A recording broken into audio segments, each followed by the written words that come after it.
Hi hello good morning everyone. कसे आहात तुम्ही सगळे? आय होप तुम्ही छान असाल आणि मी पण खूप छान आहे.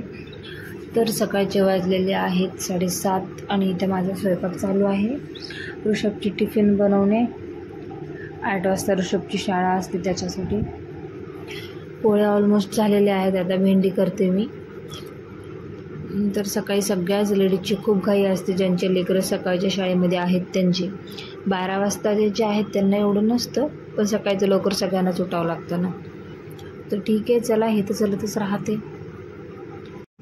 आणि ज्यांच्या घरात लहान लेकरं आहेत त्यांना सांभाळत स्वयंपाक करणं खूप अवघड असतं. तर बघा, इथं मी स्वयंपाक करत होते, थोड्याच पोळ्या बाकी होत्या माझ्या. त्यात उठला रियांश आणि मला ते बंद करून त्याच्याकडे जावं लागलं, कारण झोपेतून उठला ना ते कसंच काही ऐकत नाही, रडते. त्याच्यामुळं फास्ट मी फोन उचलला आणि निघाले त्याच्याकडे.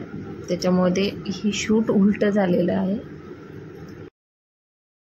तर लेकरांना कसं झोपेतून उठलं की अगोदर मम्मा पाहिजे असते.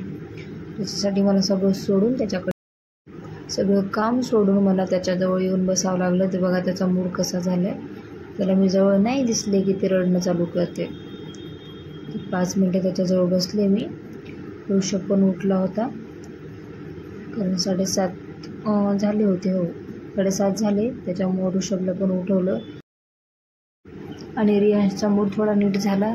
त्यात मी इकडे येऊन ऋषभची टिफिन भरत होते. एकदा त्याची टिफिन भरून दिली की ते त्याचं कपडे वगैरे घालते. फक्त त्याला व्यवस्थित ठेवून द्यावं लागते, तर सगळं काढून द्यावं लागतं. आणि त्याच्यानंतर ते कपडे वगैरे घालते. मग बाकीचं तेल वगैरे लावून डोकं विचारणं हे मलाच करावं लागतं, किंवा मग त्याचे डॅडी करतात, कारण एवढं प्रॉपर व्यवस्थित लेकरांना सगळं जमत नाही. तेच बरं की ते त्याचे कपडे वगैरे सगळं स्वतः व्यवस्थित घालते आणि व्यवस्थित तयार होते. हे माझ्यासाठी खूप मोठी मदत होती सकाळी त्याची. तर आज भेंडी बनवली होती. मुलांची सगळ्यात फेवरेट आहे माझ्या भेंडी, बटाट्याचे काप, शाबू. असं काही जास्त भाजी वगैरे खात नाही ऋषभ, त्यामुळे त्याला हे असंच पदार्थ बनवून द्यावं लागतात मला.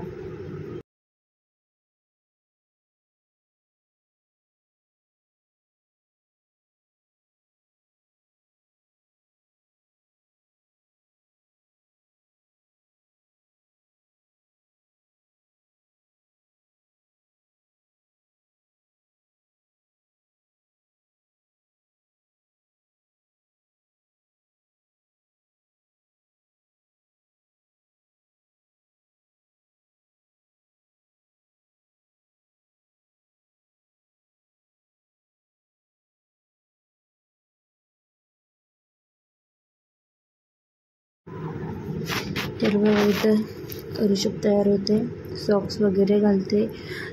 तोपर्यंत रियांशचं काही ना काही खाणं चालू आहे. त्याला एखाद्या वेळेस सकाळी खूप भूक लागते, एखाद्या वेळेस काहीच खात नाही. सकाळी फक्त दूध पिते किंवा मग चहा समोसे असतात आमच्याकडे. ऋषभ निघाला आता शाळेमध्ये. त्याचे डॅडी निघाले, कारण ॲटोवाला खूपच लवकर यायला आहे. शाळेचा टाईम 1 तास आधीच येतो इथे. त्याच्यामुळं ऋषभचे डॅडीच चालले सोडायला. येताना फक्त ॲटोमध्ये येत होते. आणि घ्या, चला या आमच्यासोबत चहा घ्यायला. रियांशची त्याच्या डॅडीची बघा मस्ती.